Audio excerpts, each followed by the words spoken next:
Controversial.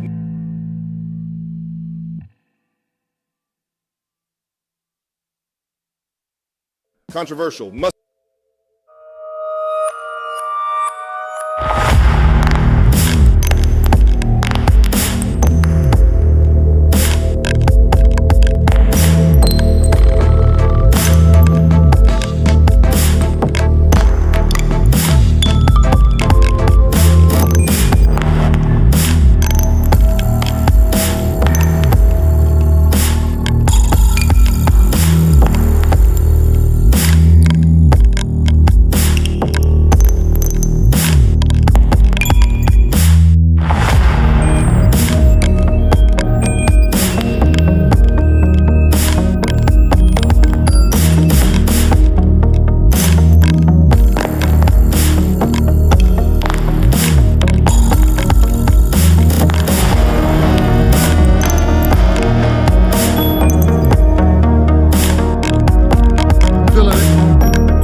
Let's go, people.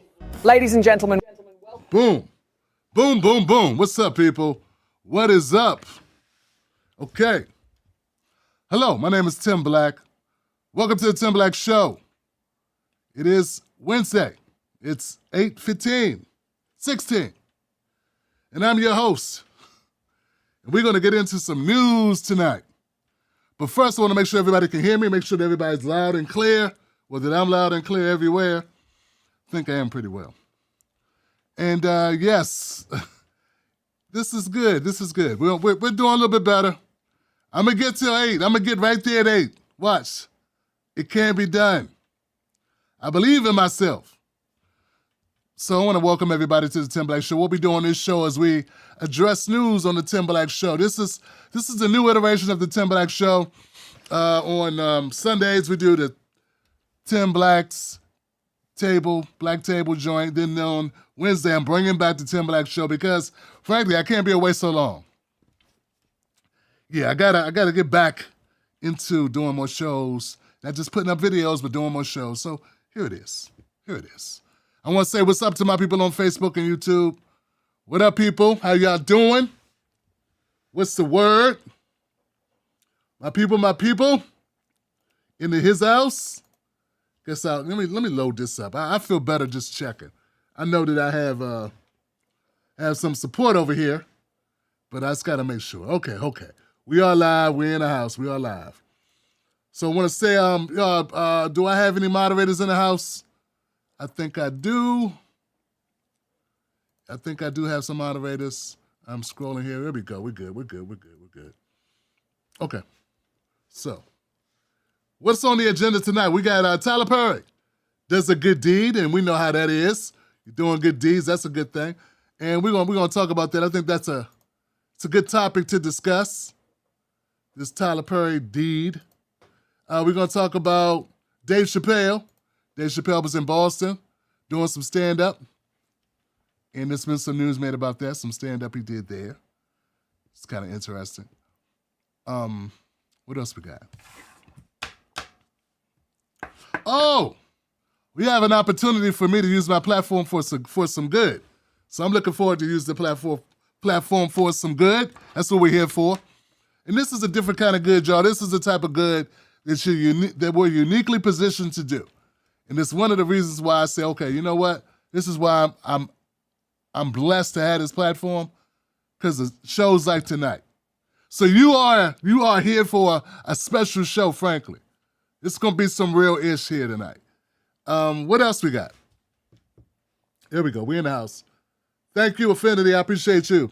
Hey, Affinity, Christopher Perkins up in here. What's up? Wolfpack is in the house. I thank y'all. Now, to join the Wolfpack, guys, let me just remind everybody, to join us, all you got to do is go to jointimblack.com. I got the domain. I grabbed up the domain. To watch the show, you go to watchtimblack.com. To join the community, become a VIP, go to jointimblack.com. So, yeah. Let's get off into it, man. People not here, they'll come later. Hope they bring drinks. I want to start today's show. I want to start tonight's show. It's nighttime, Tim. Let's start tonight's show like this. doing a little homage, y'all. There we go. A little bit of homage. Richard Roundtree, star of Shaft, dies at 81. While indelibly tied to the role that made him famous in 71, he remained active for more than 4 decades afterwards. That's right, I'm just talking about Shaft, y'all. Richard Roundtree, the actor who redefined African-American masculinity in the movies when he played the title role in Shaft, one of the first black action heroes. He died on Tuesday at his home in Los Angeles. He was 81. His manager, Patrick McKinn, said the cause was pancreatic cancer, which had been diagnosed 2 months ago. Shaft, which was released in 71, was among the first of the so-called blaxploitation movies, and it made Mr. Roundtree, a star at only 29. Yeah, man, we can go on and on. Shaft was his own man, a private detective who jaywalks confidently through moving Times Square traffic in a handsome brown leather coat with the collar turned up. Sun rooftop, leaning, digging the scene with a gangster lean. Sports, a robust dark mustache somewhere between Warrior style and a downturned handlebar, and keeps a pearl-handled revolver in the fridge in his Greenwich Village duplex apartment. As Mr. Roundtree observed in a 1972 article in the New York Times, he is a black man who was for once a winner. Now, they say don't do the claps, Tim, because it's dated. But damn it, we got to do the claps. Got to do some claps for Mr. Roundtree. Yep. You know, folks, I'm beginning to believe the only purpose of having the internet is to find out who died. That's it. And occasionally watch the Tim Black Show. Occasionally do that as well. But I'm telling you, man, it's almost to the point where I'm like, maybe I don't need to have X or Yahoo or none of this. I don't need to be connected because all it does is continuously give me bad news. So I don't know how I would be able to do this show without getting the news, but damn, man, it alerts you to someone when they're gone. That's it, But rest in peace, Mr. Roundtree. And this guy is going to stay stuck in our minds. It's going to stay stuck in our minds. The other thing I was thinking was Richard Roundtree was the first brother that you could see on the screen other than sports.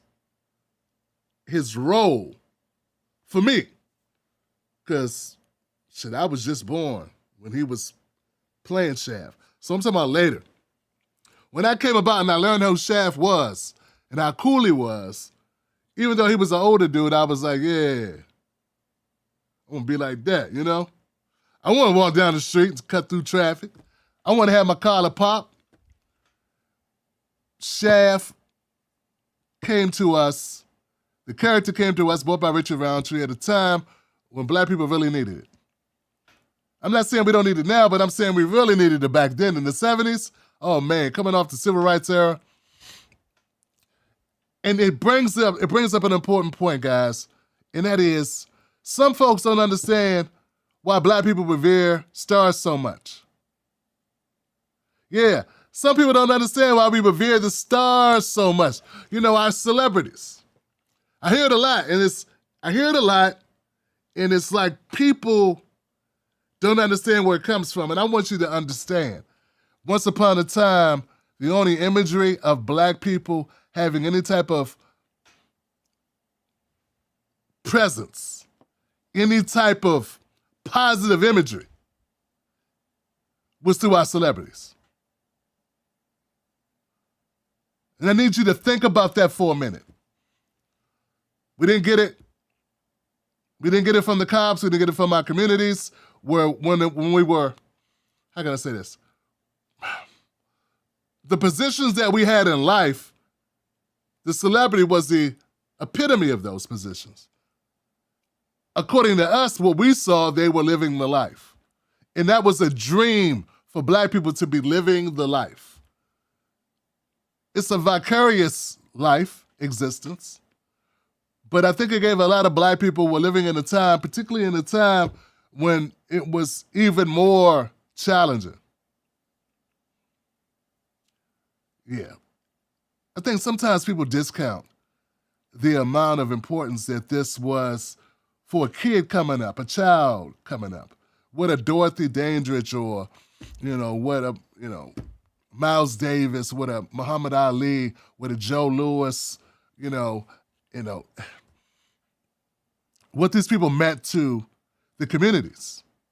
And also, when you think about Harry Belafonte, you know what I'm saying? When we start thinking about, a Dick Gregory, we start thinking about these people in the space they occupied and the time that they occupied it.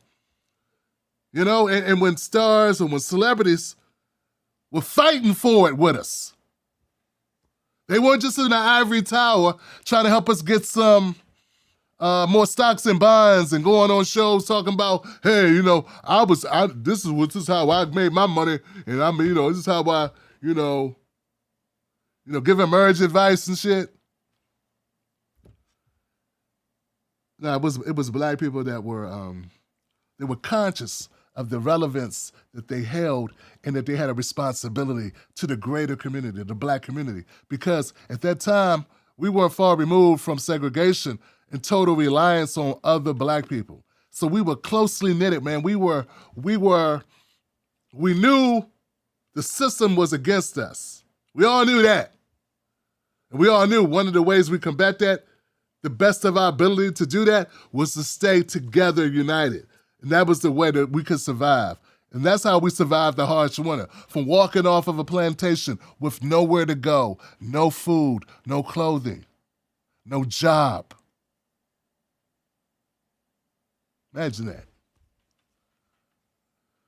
So anybody that's here now, you come from harsh backgrounds, but you come from resilient stock. Is what you come from. And our stars, our celebrities, and you can say now, oh man, people put too much weight in celebrities. Nah, our celebrities got punkish. Nah, brother, nah, sister, our celebrities got punkish. Man, I gotta imagine there was always some celebrities that was like, I just need to get my money. I just need to get my money. But the ones that we remember, the ones whose names ring out, the ones whose names we recall are the ones who stood up for the community. They're the ones who took it serious what they were doing and where they were in society and what that meant for other black people. Stevie Wonder, very conscious. He was very conscious coming up of racism and what he was dealing with. This is a different era, so it's not that, oh man, black people focus too much on celebrities. Nah, man, our celebrities let us down. Because really, when I say we've come a long way, we ain't come that far. We haven't come that far. It's symbolism we came that far. In symbolism, it looks like we came that far because we got Netflix. We got iPhones. Okay? But we own just about the same amount of property that we owned back in the beginning of Reconstruction. Okay? We ain't that far removed from it. It just feels like it because we got, just Tim Black got on a nice shirt. I mean, if you think it's nice.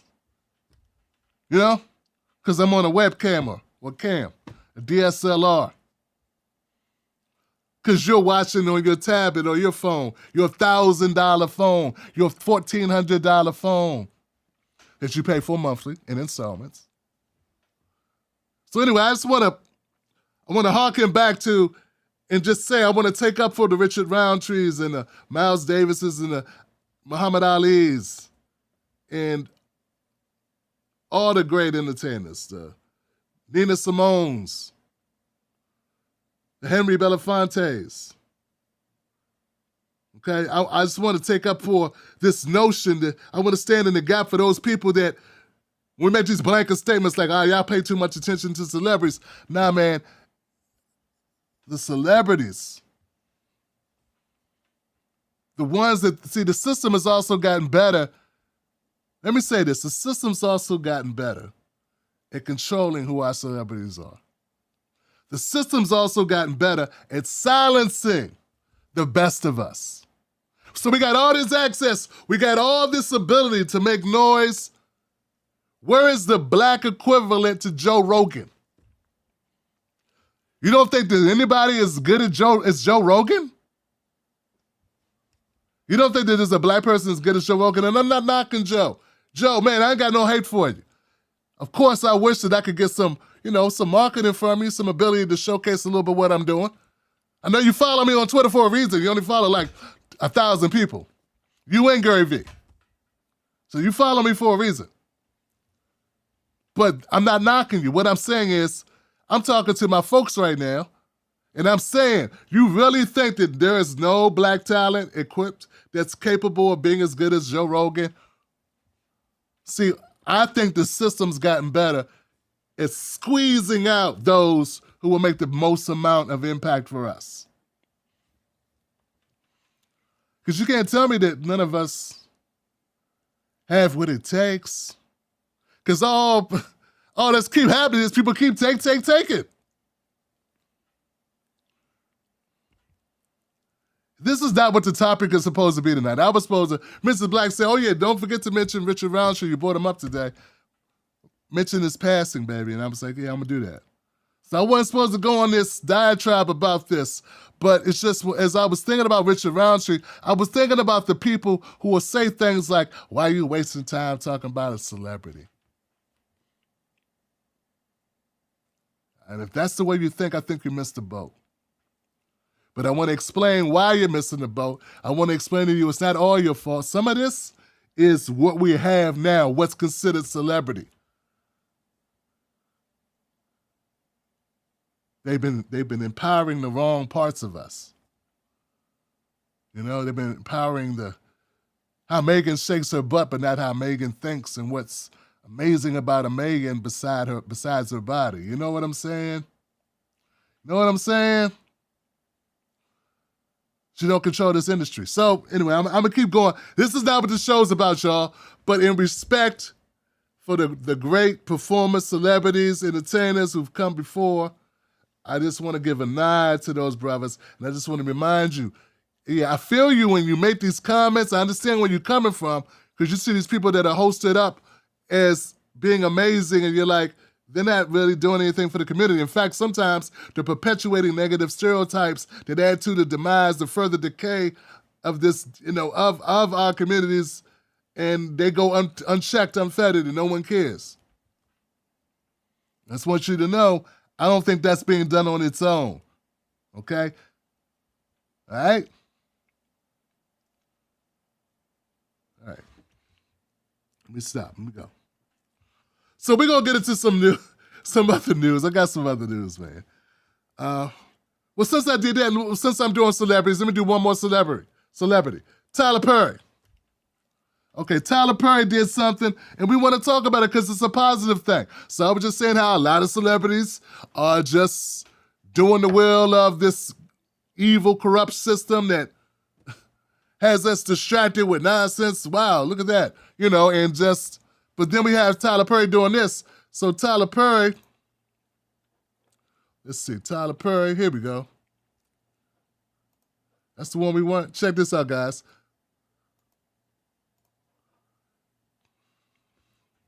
Tyler Perry buying new home for 93-year-old woman in land dispute with developers.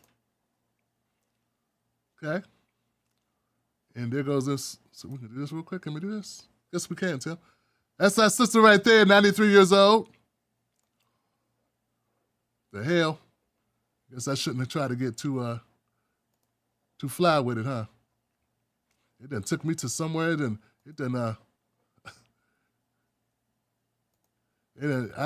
try to expand. Here we go. Atlanta media mogul, Tyler Perry. What'd you do, Tyler Perry? He had reportedly stepped in to help a 93-year-old South Carolina woman who has been fighting developers from destroying her home that's been in her family since before the Civil War. Anybody heard about this? Josephine Wright from Hilton Head Island said an investment company is trying to develop 27 acres of land around her property and has filed a lawsuit against her to get the land her home sits on. The developers made an offer to buy her land, And when she turned them down, they started harassing her. Early in the summer, Perry said he would help her fight. She says, I've been a fighter all my life, pretty much. Well, that makes two of us, Miss Wright. Please tell me where to show up and what you need to help you fight. That's what Perry posted on Instagram in June. Now TMZ is reporting that Perry's going to write a five-bedroom home to replace the one she's living in with her grandkids once all the permits get squared away. Since the story went public, several other celebrities have stepped up to help her fight the company. Kyrie Irving has made 2 donations to Wright, one for $40,000 3 months ago, another for $24,000. Snoop Dogg stepped up with 10 G's to the cause, according to one of the latest updates on Wright's GoFundMe page. A tree fell on her home last month. Luckily, she was not home when it happened. The post did not say the extent of the damage. The town of Hilton Head, standing behind one of their own, has denied the development company's request to move on the next phase of construction until this matter with Grandma Josephine is resolved. So far, there's been no word from the development company. Grandma Josephine is overwhelmed with gratitude from the support she's received from all over the world. Okay.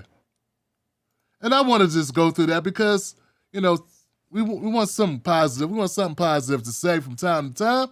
We got a lot of negativity. So Tyler Perry and others, Snoop Dogg and somebody else, Kyrie Irving and anybody else who donated to that. And I love philanthropy. It's a great thing when you can get it. Here's the thing. Philanthropy will never take place of a just system. Philanthropy will never take place of a just system. It'll never be enough philanthropy to deal with all the issues for all the people that are suffering those issues. It's like sometimes I think, like I tell you, man, I'm getting more and more conspiratorial in my old age, man. Yeah, I look at a story like this, I go, why do I know about this story? There's 100 stories behind this one that no one helped anybody. No one knew anything and no one helped. And those developers just took advantage of a sister and took her property. There was some of this one. Well, Tim, they didn't have to show you at all. But they can't keep up the facade that we just have this country that comes together on this stuff. The country don't know about this stuff. How do we even know about it to do something about it? The word gets out. So, I don't know, man. I always wonder, like, when I hear a story like this, as great as it is, I'm like, it just makes me think about all the people that didn't get helped. And I know that's negative. It's just that I'm in this business. I can't put nothing past them. I don't put nothing past them. What about you guys? I don't put nothing past them. I mean, I just know some earth-shattering issues. There's a town called Cancer Row. Because the ground is so toxic, there's a high percentage of cancer rates, disproportional, impossible to be coincidental. No one's sued. No one's bills taken care of. You understand what I'm saying? So, and it's not up to the celebrities to do that. It's not up to, we can't, every person that gets sick shouldn't have to go get a GoFundMe page and thank God they got help. No, we should have health care. And I know there's people saying, Tim, we don't care about health care. We don't care about health care, yo. Health care is the number one cause of bankruptcy in America. Okay? Number one reason. It's not because a bunch of Americans went to Las Vegas and gambled away all their earnings. That's not the number one cause of bankruptcy. It's not betting on the horses. It's not having 3 or 4 side chicks. It is getting sick, something you did not choose to have. Get what I'm saying? So anyway, I want to give it up for Miss Josephine I want to say thank you to the celebrities that helped him. And I just want to say I wish they didn't have to. But that's how unjust our system is, right? Right. Can I get a one-up if you understand where I'm coming from? I don't want to be a downer. It's supposed to be a happy story, Tim. That's why I sent you the story, Tim, to say something positive. Just that I know there's other people who can't get that help. Put a one in if you understand what I'm saying, man. Damn, Tim, you really got to show upbeat today, man. You are upbeat tonight, Tim Black. We'll get there. You guys ready to get a little bit heavier, though? Not heavy, like, no death. Well, not really, but gotta go there. So, Dave Chappelle. Now, Dave Chappelle was in Boston, and Dave Chappelle was doing his set. But you know how it is. Well, maybe you don't know how it is. If you're a comedian, and I didn't do it that long, but I have done some stand-up, right? I've done some stand-up. I didn't get booed. I met some people there. I might have met some of y'all there. Went to a few states, a few cities. They say when you do your same set over and over again, you know, you want to switch it up a little bit. You know, you get tired of doing the same thing. I didn't know that until I started doing comedy that, hey, you mean they memorize this stuff? So, they do the same thing. Oh, okay. It's a script. When I first got asked to go on a comedy tour with somebody, I didn't know. I got to learn learning how to write jokes. So anyway, comedians get tired of doing the same content all the time. So I think what happens when Dave Chappelle was recently in Boston, he wanted to try out something new, you know? Do something off the cuff. So he went off the cuff and he started talking about an upbeat topic. All the people that got slaughtered in Gaza. Or should I say, all the people that are being slaughtered in Gaza. There's the Gaza war, what they call it, Gaza war, Israeli Gaza war. What are they calling it? Hamas war? What are they calling it now? I call it the slaughters, what's happening. So Dave Chappelle spoke about it, right? And I think I have something here for us on it. Here we go. Dave Chappelle's remarks on Israel draw crowds, cheers, and walkouts in Boston. Yeah, that's what they say happened. Chappelle was doing his thing. So he said he only briefly talked about Israel-Hamas conflict. Oh, that's what they're calling it. At a show in Boston last week, drawing cheers from some audience members and causing others to walk out as he decried the humanitarian crisis unfolding at the Gaza Strip. According to news reports and a spokesperson or spokeswoman for the comedian. This set was on Thursday, the first pair of shows Mr. Chappelle held at Boston's TD Garden, and no jokes or commentary about the war had been planned. See what I was telling you? Off the cuff, baby. Chappelle's remarks were first reported by the Wall Street Journal. And look, perhaps 200 people in a roughly 7,000-person audience had departed toward the end of the show. Now, here's the thing, guys, and this is why this is important, other than the fact that Dave Chappelle was speaking on an issue that is timely, which is kind of what he does, right? Yeah, he talks about stuff that happens in the world. He doesn't just do, jokes about his dog or about food. I'm not saying anything wrong with like Jim Gaffigan with the food jokes. I'm fat. Got Twinkies. But Dave Chappelle, he's a topical comic and then talks about relevant issues in a humorous way, but thoughtful, very thoughtful way. So that's what he does. So I don't know, if you go to a Dave Chappelle show and there's a war going on, what do you think he's going to say? You think it's possible if you go to a Dave Chappelle concert, this is the guy who did 40 minutes or 30 minutes talking about George Floyd. And that was considered a stand-up special. So you go to that guy's show, doing a war and you don't expect him to talk about it? Just seems crazy, man. Seems crazy. That's what he does. That's his MO.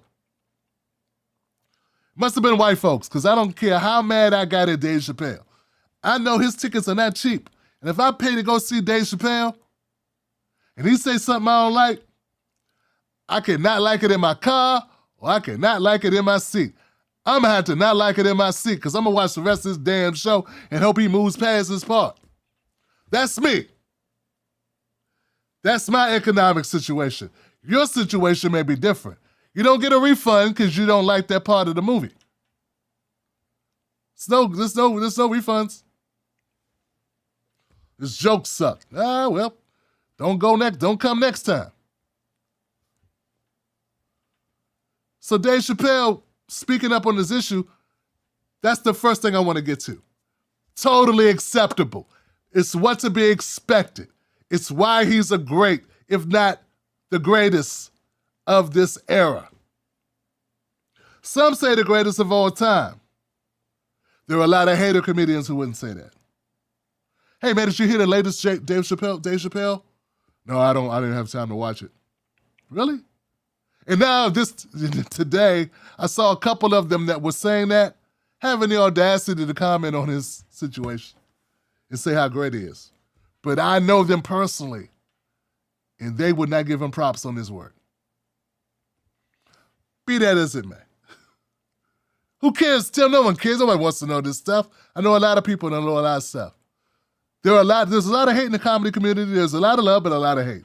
Here's the thing. Here's what I'm getting to, guys. We're going to put a bow on the first part. Is it okay for him to talk about this? First of all, ain't no such thing as okay. But because you expect him to talk about it, is it out of the realm of what Dave Chappelle does? I don't think anybody with a straight face would say it is. I would say we all would agree that it's definitely in the realm of what you expect from Dave Chappelle to do. You ain't showing up at an Italian restaurant and walking out with pig feet, okay? You got what you came for. Second thing, what he had to say. What did he say, Tim? What did he say that was so bad that people said that they were booing? If my memory serves me correctly, nothing really. He started off saying everything he was supposed to say. Even like if you're not a sadistic killer. He said, there is no excuse for innocent people being slaughtered. The attacks, I don't support that. The Hamas attacks on the Israelis, I don't support that. But, and then he said he also doesn't support what's happening to Gaza and the Palestinians.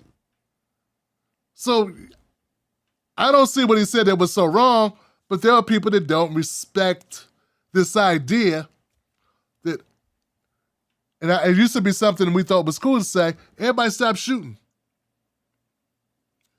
That's wrong to say now. You know, you walk up, you see two people fighting, hey, break it up. You don't go, you keep punching, I'm gonna grab you. That's called jumping. That's called watch your back later because somebody might shoot you. Get what I'm saying? Like, when you walk up, you see a fight, it's, hey, break the fight up. Hey, you go grab him, I grab him. But there are people now who are so warped, they think if you don't walk up and grab and hold one of the guys so they can get punched, that you're not doing the right thing. So it's crazy. All Dave Chappelle was doing was saying, stop. Hammer time. Stop. No more bombing time. That's what he's saying. Stop. So that's one reason why they got upset. Then they got upset because he said he didn't think it was correct or he didn't think it was right to cut off people's water, air, electricity, internet, access to medical supplies, like all this stuff for all these people. And I gotta agree with him. Yeah, people were reporting on the Dave Chappelle story and didn't have even the guts to say they agree with him. They just read it. Oh, Dave Chappelle, this thing. I love Dave. And he did this and he thought this. And there goes your news. They're so scared of even pissing off people that don't watch them that they won't even say they agree with him when he says, hey, it's wrong to cut off. Just imagine, man, we got gangs in every state of this country. We got white supremacist groups in every state of this country. If a white supremacist group or a gang or whatever does anything in your state, do you think it's okay to bomb your state to try to get at those white supremacists? Nah. Because Kentucky ain't the same thing as the Klan. There's some Klan members in Kentucky. There's also some good old boys and some good old women. I know it's some good people in Kentucky. My brother's in Kentucky. He came on the show. He's a council member. His name escapes me. He has dreads. I think he's in Kentucky. Right?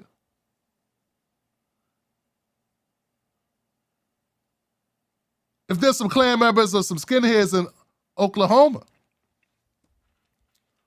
and you want to get at those, they do something. I don't know, they skin some heads. They do something crazy. They go out. That doesn't mean you could bomb Oklahoma. So that's sort of the way I'm looking at this. And it's like, it's crazy that they conflate Hamas with everybody that lives in Gaza. Everybody in Gaza. And I'm looking at numbers, it's like thousands of people dead. And you think it's wrong to say stop? I saw somebody on TikTok, I forget who it was. And they said, I don't know everything about this situation, but all I know is one side got rockets and the ability to cut off. Yeah, one side has the ability to cut off the internet, the air, the water, the electricity, everything. And one side can't. Yeah, I'm gonna have to root with the side that don't have any of that power. Because if you ain't got that type of power, you can't be the oppressor. Like when it's like, for lack of a better way to put this, if you got some inmates that rise up against the jail, right? The rises up are not the problem. You better check the conditions of the jail, because that's why inmates rise up, other than they want to escape too, right? But you know what I'm saying? Like, there's a reason for, what's the reason? And when you say that, that's when the drama comes for you. So, not knowing everything, particularly what happened with Dave Chappelle, because Dave Chappelle, they take the phones, so no one saw the clip. But that's my summarization of what happened with Dave Chappelle. And Dave Chappelle, I don't even know how long he went on. I know somebody said, shut up, Dave. And I don't know why they did that. No, I do know that Dave Chappelle is a free black man. I know it's a lot of free black men don't like it when people tell them to shut up while they doing their job. Yeah, they don't like people telling them to shut up and how to do the job. So, yeah, I think that's probably what set Dave Chappelle off. That's probably what set him off, folks. Let's see. Anything else I'm leaving out of his story that's...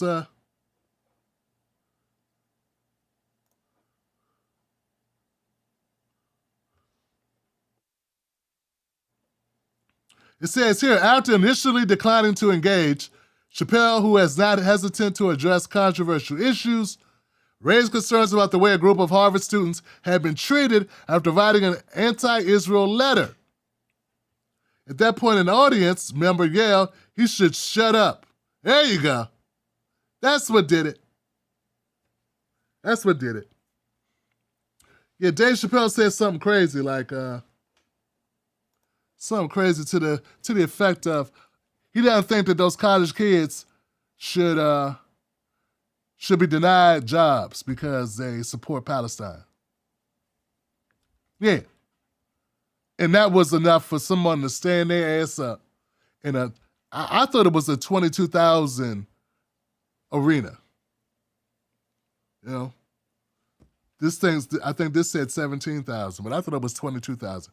So 17,000, we go with the smaller number. Still, that's pretty bold for you to stand up in a place that holds 17,000 people and ruin it for everyone, because he says these kids, college kids, should not be, because people saying they're going to take away their ability to get a job because they support Palestine. And he disagrees with that.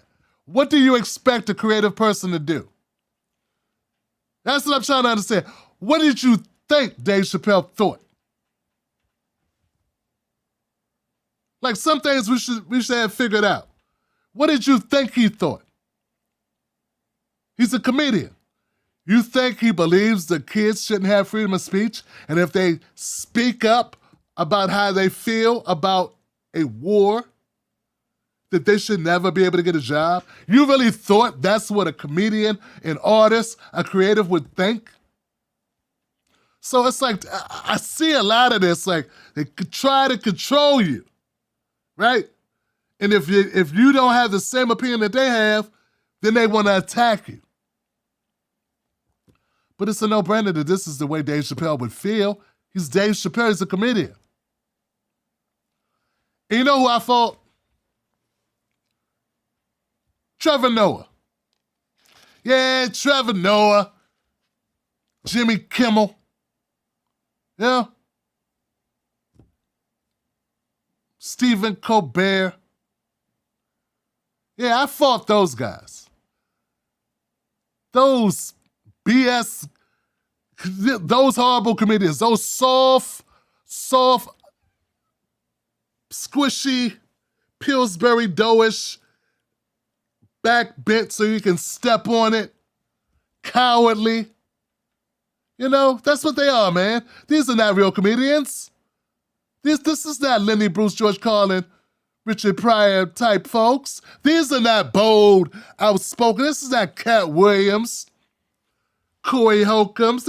They're not bold like our comedians who say what they feel and feel what they say and say it loud. You know, these people have got conditioned.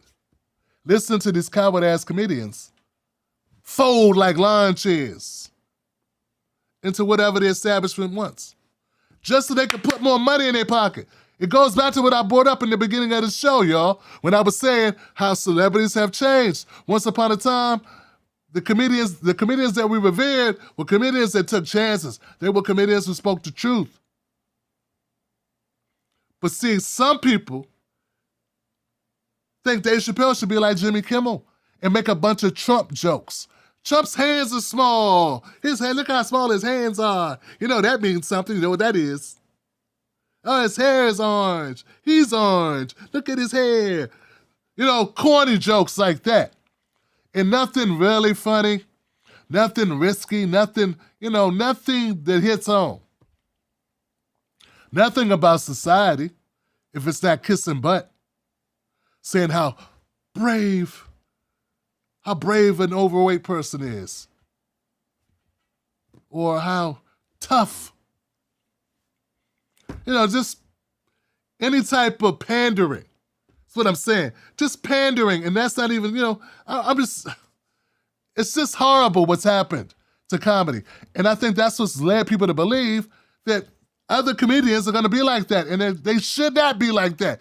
Thank God they're not like that, and they should not be that way. And Dave Chappelle should be able to speak his mind on his show, and you should be able to exercise your legs and your rights to walk the hell out.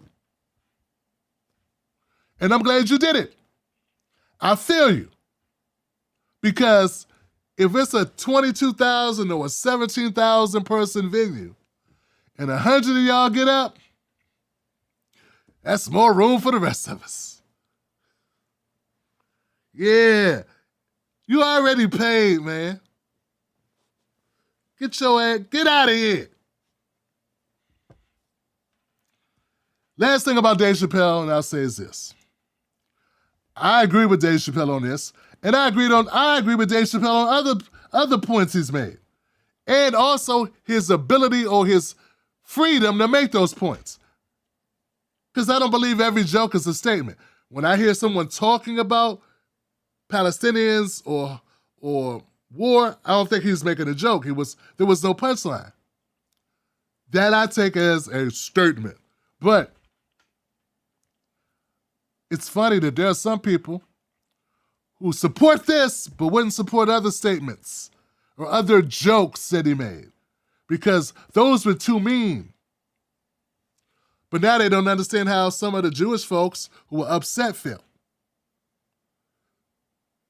It always takes me back to that Dave Chappelle point where he says, everything's funny when it's not happening to you. That's exactly true, man. And I guess he just got so used to seeing it. I make this joke about trans and I'm dead, but I make this joke about the blacks, everything cool. We're the only ones that don't come after him, you know? All you gotta do is try to dance like us for about 2 minutes and we go, it's okay. It's okay. He loves our culture. What are we gonna do? You know, what are we gonna do? Can you dance? Can you dance like us? Oh, okay, cool. Yeah. So anyway, Dave Chappelle. And last thing, my bad. This is really the last point I want to make on Dave Chappelle. Dave Chappelle, we don't even know if this story is really true. Like, somebody in the audience says, hey, man, people are walking out. Or everybody walked out. It could be like 2 guys. It could be like 2 guys who want to get back to the hotel. It's Boston. We don't know. Yeah? It's Boston. There's a lot of reasons why people might want to leave. But I'm just saying, we don't know how many people really left. No one was like counting people.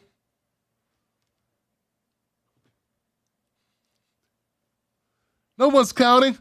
No one knows. I guess they would know when they got to the door, but no one asked the venue. I don't know how you know how many people left. Who was the person who was covering this story? There's no footage, there's no audio, there's no video, it's nothing. It's just somebody saying stuff on Reddit. Oh, what the hell? All this trouble because Dave Chappelle says you can't kill innocent civilians like that, and the whole world stood silently and watches. People gotta speak up, man. People gotta speak up, and that's all he did. So give it up for that, even though we're not clapping. Give it up for that. But if you're gonna clap for that, start clapping for some other stuff, even when it hits home for you. Because it doesn't mean it's talking about you specifically. And it's not to have, no one wants anything bad to happen to you. It's just open up your brain a little bit. Open the brain up. Because you're gonna need to, because this next segment, oh, this is it. This is the money shot right here. This is for all the marbles. This is why I'm Tim Black, okay? And this is why if this platform is gonna have major success, like there are platforms that are successful, but if this platform can have major success, it'll be shows like this that help make that happen. And what I mean by that is this. Earlier this week, a couple days ago, I covered Cornel West. Dr. Cornel West. I covered him. I covered this money issue. A lot of people saw it. It was about a donation made by a GOP member. A GOP mega donor that a lot of people say they don't like him. This GOP mega donor by the name of Harlan Crow gave Cornel West's campaign $3,300. Now, you know I covered this story. If not, go check the story. So, turns out Dr. West has known this guy for years. Because Dr. West has been in the world. Now, people say that Harlan Crow is not a good guy. First of all, because he's Republican, he gives to the GOP. I wouldn't feel too good about people that get to the Democrats either. But that's a whole nother story. We'll get to that part later. Here's the thing. Here's why I'm covering it. Before you nod off. Dr. West changed his mind. First he said, he didn't say I'm keeping the money. He said, I don't see a problem with it. People were complaining, and eventually Dr. West says, he put out a statement that he was giving the money back. I disagree with him giving the money back. Money got no owners, only keepers. Only got babysitters. I said I don't think it was worth it. I think Dr. West I don't believe that Dr. West, his integrity can be brought for $3,300. That's the max this donor could give anyway. Why are we making a big deal out of $3,000, man? You're going to need like millions of dollars to do damage. You mean to tell me people are going to be really going through and seeing if a member of the GOP gave you money? Or a person who gave to Chris Christie, gave to Tim Scott, gave to Nikki Haley, they gave to you. And it's like, oh no, we're going to lose our minds. People talking about pulling support for them over this. And I saw something interesting, right? This is interesting. 90% of my black audience, which is working class for the most part, I mean, I may have had some really smart people to watch the show, people that have really, gone to a lot of school. I don't want to say you didn't, but you got roots in the working class community because I'm a working class guy. I don't really attract I don't attract Harvard. I'm not saying a Harvard person don't watch, but I don't use 500 words to say what I think 30 words to say just because it makes me sound better or just because I've been trained that way. I just don't. I don't even know if I know that many words to say. But you get what I'm saying? So I got a certain type of demographic when it comes to my black supporters for the most part. And I'm going to tell you, 90% of my black supporters, viewers, agree with me. They're like, nah, man, who cares where the money comes from? Do some good with the money. Use it for your campaign. I wish I had money to give you, Dr. West. Count 20 of that for me so we can pretend I gave you some money. You know what I'm saying? Like, they were like, they support Dr. West and they think he should use the money for some good. And then I noticed 75% of my white audience were the other way. They were like, yo, no, Dr. West did the right thing giving that money back. That's dirty money. You don't want that dirty money soiling your campaign.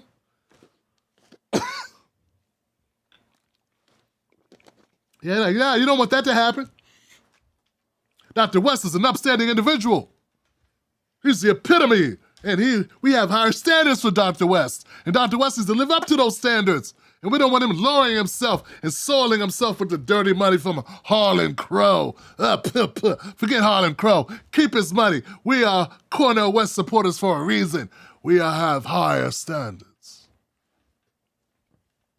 I said, all right.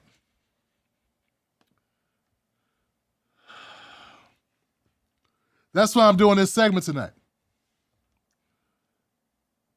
See, this brings me to a broader picture. And that is white people. You white people in. And black people, you black people in too. But white people, you are white people in. Let me explain. I realize that white people don't realize this. Black people deal with racism every day. Every black person watching this show right now has worked for someone they knew was racist. Every one of us. I didn't say worked with. That's a whole nother story. I said worked for, reported to. Were they subjective or in a subordinate position to someone we had a very firm belief was racist. I'm going to take it a step further. Not every, but many of us have had that experience more than once. That's right, more than once. As little as 2, as few as 3 or 4 times, we've worked for someone who was racist. Someone that we could tell just did not like the blacks. Did not like black people, and we knew it. And their attitude and their treatment of us showed it. Okay? And I'm going to take you another step higher than that. There are a few of us who have many times, more than 3 times, worked for someone who was racist. Or at a company that was racist. It was so bad it wasn't just a person, it was the culture of the company. You get where I'm going with this? See, it's an unspoken reality that you need to understand. See, when black people hear that Dr. West got money from a bad source, you think we said don't give it back because we are like morally deficient. That's how some of you acted. You act like we are morally deficient, like we lack ethical constraints. Or worse, you thought we don't see the bigger picture. That's what you thought. You thought, oh, black people don't see the bigger picture. Why so many black people don't get it? We can't take money from someone who's a bad person. Dr. West does not need that money from that bad person.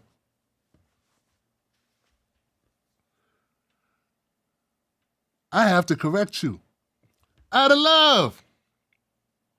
If black people stopped taking money from bad people, we'd all be on the street. Let that sink in.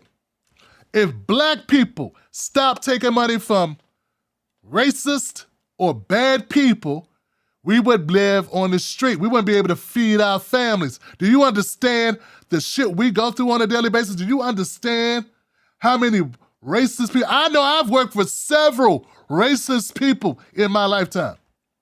And I haven't even had a job in the last 10 years. I've been running a business. About 8 years. About 4 times 8 years. That's close enough. The point is this. I know for a fact I have. So audience participation time, black people, put a 1 up if you've ever had at least one racist boss or worked for one racist company.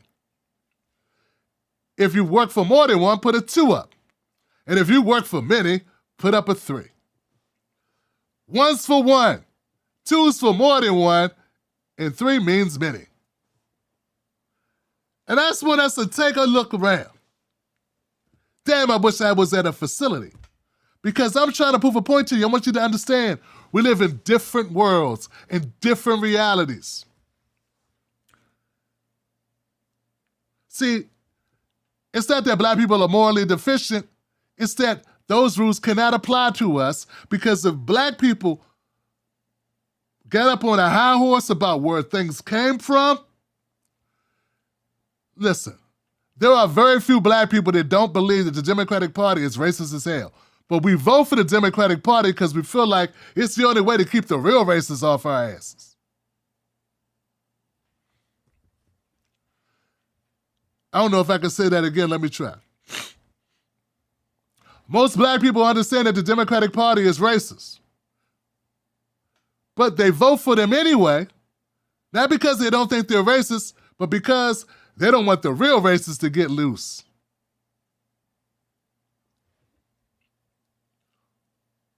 Do you understand what I'm telling you? See, your reality is not our reality. I don't know Dr. West that well, but I'm pretty sure I know him well enough to say this because he came up, he was born in like 1940-something, 48. Dr. West, very smart. I think he graduated college like 18, something like that. Dr. Cornel West is so smart, intelligent, he's a genius. He's borderline genius, if not a genius. High IQ. Always been bright. Always been testing huge numbers. Harvard, Princeton, this guy. You don't think he's been treated?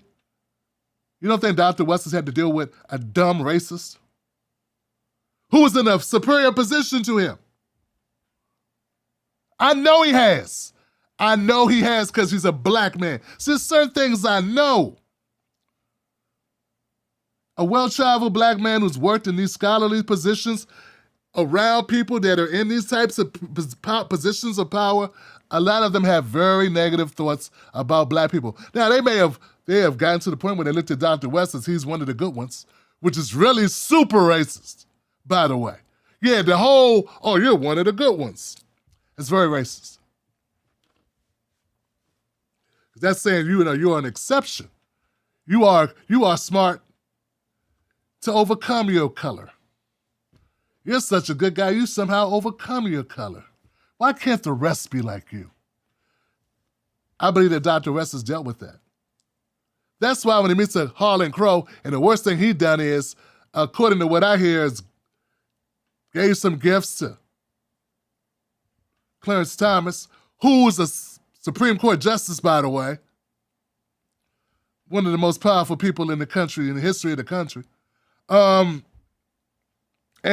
given to GOP candidates and collected memorabilia from like the Holocaust or Hitler or something. Everybody brings that up like I'm supposed to go, oh my God.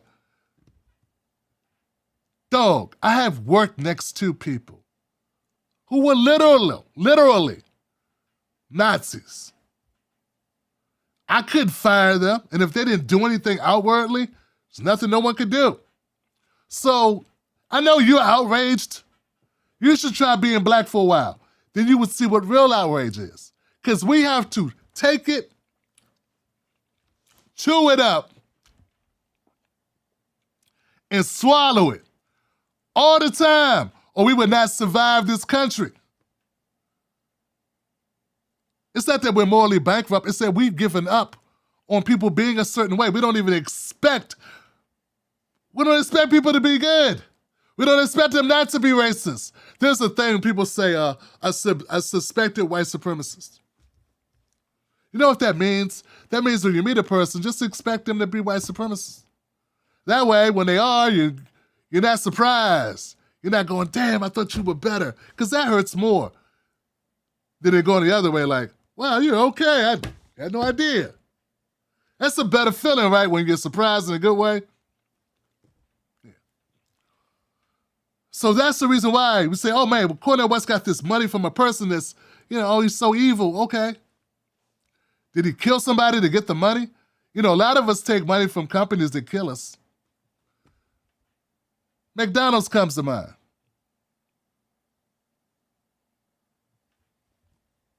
The entertainment industry comes to mind. The entertainment industry comes to mind. The pharmaceutical industry comes to mind. Like, it's just like, where are you going to draw the line here on this ethics? Huh? Where are you going to draw the line? And see, this is what drives me insane about people that call themselves like progressives and leftists, because they got these arbitrary lines, right? And if you don't follow them, they deem you unworthy. But they don't follow them. They do not follow them. First of all, it's almost impossible to follow them because it's all about what you think is bad. It's all about what's really abhorrent or like an unnegotiable. What's non-negotiable in your life, right? And these are arbitrary, man. We come up with this based on how we feel, yo. Fighting words may be your mama, or fighting words could be your country. Fighting words could be N-word. Fighting word could be, I don't know, anything you choose, whatever that thing is for you. You get where I'm going? We draw our own line in the sand. But for black folks, the line in the sand can never be where the money come from. Who else, what's this, what he thinks? For us, can't even be, does this person think I'm a human being? Does this person think I'm subhuman? Do you understand, like, that's not 100 years ago, man. That's today. Today, we have to make that decision. And many of us have to decide, you gotta let some things go. You gotta let some things go. You gotta let a lot of things go. Because you can't control that.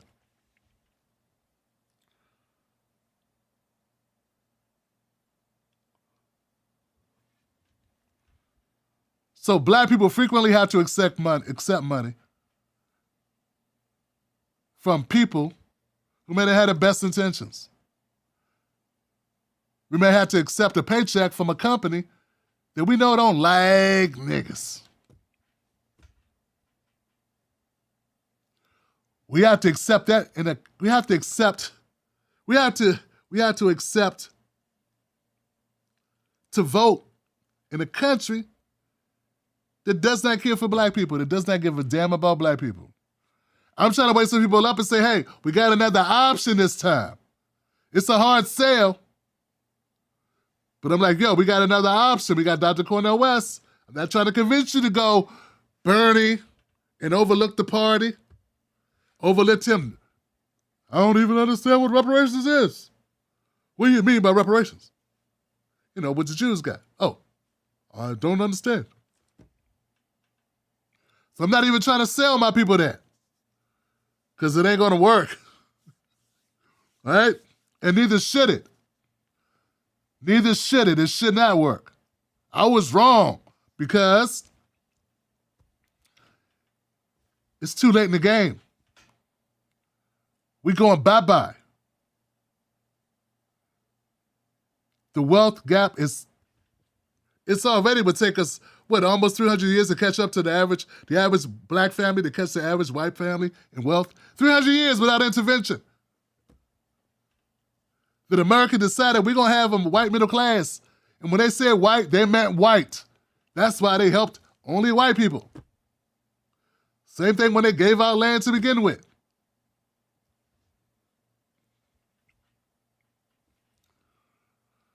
So, back to the point, guys. Very clear. I understand what you're saying when you're saying, Tim Black, Harlan Crow's not worth it. Dr. Cornel West should not take that money. And you need to understand, to the black people that watch my show, to the ones that were commenting, they didn't know what y'all were talking about, their existence is different than your existence. In their existence, and they let color, if they let how they felt about the person, or how that person felt about them, or if that person was a good person, or any of that get in the way, we would never have a place to stay. We wouldn't be able to go to a restaurant. Hell, man, when was the last time? I remember when people said, oh, but look how they treated us at Denny's. Denny's had a thing where Denny's had problems serving black people food. It was the thing I remember in the 90s. So black people just stopped going to Denny's. We've had to stop going to whole trains of food because of what was done at a particular chain that impacted us. And as a community, we said, we're not going to wear that no more. That doesn't happen to white folks. White folks don't go, oh, but no more Pumas. We're through with Puma. So we got to be selective in how we manifest our outrage about these things because it's a never-ending story for us. And if we let something like, this person's donated to my campaign one time, that's the max donation they can make, and I don't got to do nothing for the money either, just put that in the basket and keep it moving, Harlan. All right, peace. What were we talking about again? That's how black people look at that. And you're sitting there like,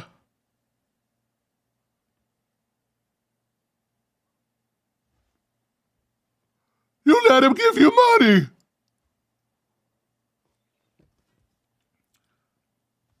So that's the difference. Now for black folks, you got to understand, white people not understanding that, it's not vindictive.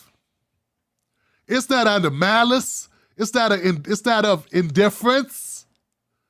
It's not of indifference. Not necessarily. It could be. But you can't say that until I explain it. Yeah, a person doesn't know what they don't know until they know it. Then it's like, oh man, now I get it. But until it's explained, how would they know? They got a system that's telling them feeding them bogus narratives all day, every day. And you know the system don't want white people waking up to what's going on with black people and white people and all. You know the system doesn't want that. They want us watching the Super Bowl, arguing if Tom Brady should come back for another thing, or what's going to happen with the Oscars, or somebody going on strike, or hey, what's going to be the new sandwich at the new Popeye set? Like, they want us worried about stupid stuff. Last thing they want is their whites being educated to really what's going on. They want white people to believe our only gripe is slavery. They don't want them to believe that there are, when we say this stuff plays into today, we're not talking about some mystical thing. No, there are a lot of racists in jobs and in companies that I've worked for. When I was in the 90s working at HUD, not HUD, I was at the Office of Litigation Support at the Department of Justice as a contractor. In the 90s, in the mid-90s, there were no black men who weren't pushing a mail cart. To the point, sisters were coming out of offices because some of them were clerks thanking me for being there in a certain time. The 90s, not the 1890s, 1990s, okay? I was in my 20s.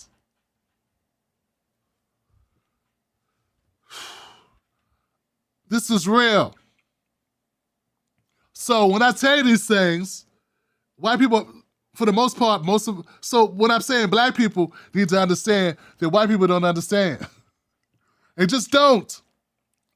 They have a whole different, it's like the red pill, blue pill.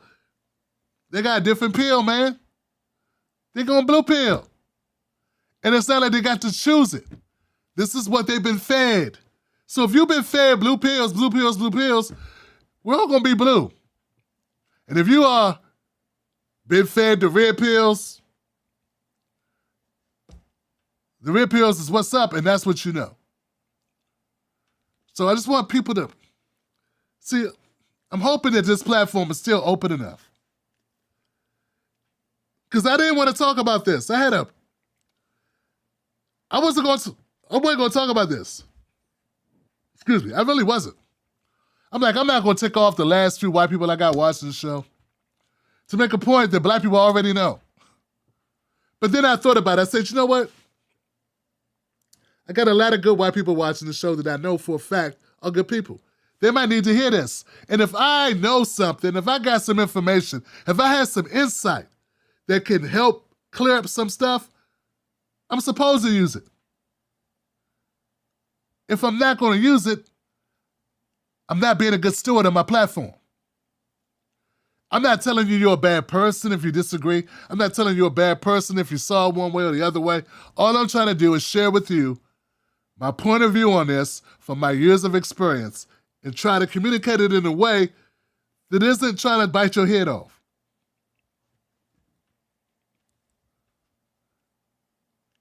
And black people need to know that there are some white people that just don't know this stuff. And if Ron DeSantis has it his way, they never will. And if the mainstream media has it their way, they never will. Yeah, talk about a black guy getting killed by a cop, but will they really break down this racial shit to this point? Nah. Because it ain't good for business. Last thing. It's great for Harlan Crow. It's great for a white person with money, or anybody with money, a Tyler Perry. It's great for them to give you money, to help you out of a bind, to set you up with a few dollars. You're in a bad situation or whatever, or you got a campaign you're running and they donate to it. But the type of help we really need at this point is bigger than that. That's nice, don't get it twisted. That is nice. But we need help getting the business to stop failing. We need our businesses backed so they don't fail. Not just to get, here goes $20, here goes $100. Nah, we need our businesses not to fail. I need to be able to hire 4 people. Get what I'm saying? And that's what we are. That's what Black America is. I'm understanding now that it's so much worse off than I ever thought it was. If I knew then what I know now, I never would be doing this. Because this is crazy. Because there's so much racism. There are people that have been watching my show and they say, Tim Black, you do a very good show. You do a nice show, good show, Tim Black. I had people that say I have an amazing show. I had people that love this show and have loved it for years. We start comparing where I'm at with other people. Come on, Johnson.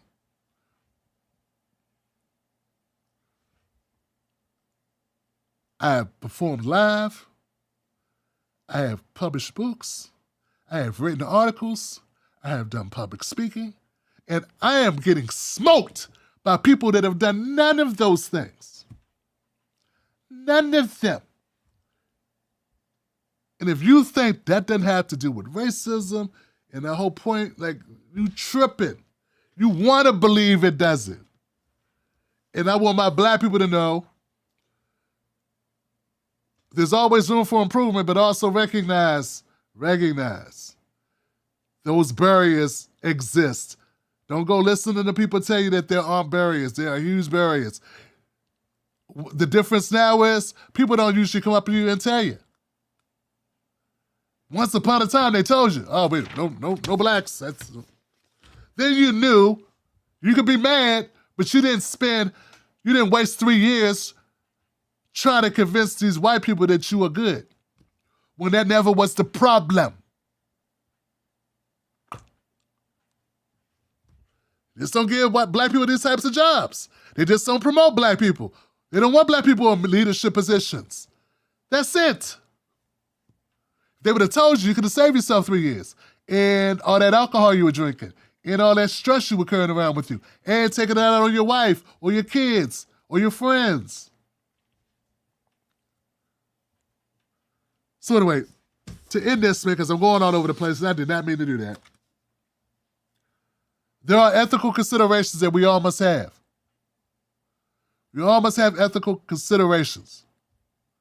But it sort of goes back to those entertainers, too, I talked about earlier. Once upon a time, our entertainers, at least the ones that we admire, were more connected to the community. More connected to the community. And now it's more about just pick up the money and go. I think that's part of our problem and part the problem of the system. And as it pertains to ethics, when it comes to a situation like Dr. Cornel West, it's not about him specifically. He's already given that money back. I support him either way. That was my point. If he took money from this guy, unless he was abusing children or something, or hell, even if he was, lock him up, give the money to people to help them. That's how I would look at it. But I come from a hurting, struggling people who, if we decided we didn't want to take the master's money after the house burned down because he was the master, we'd be some damn fools. We don't get to choose that way.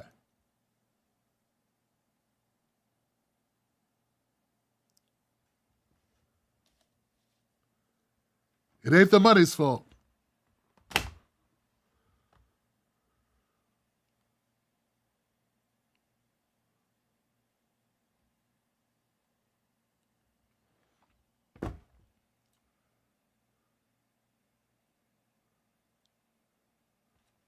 How's this thing running?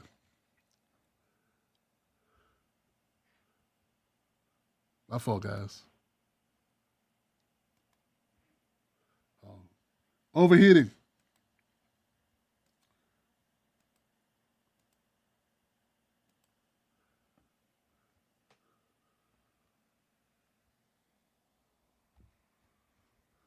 Never heard the fan run on this little thing.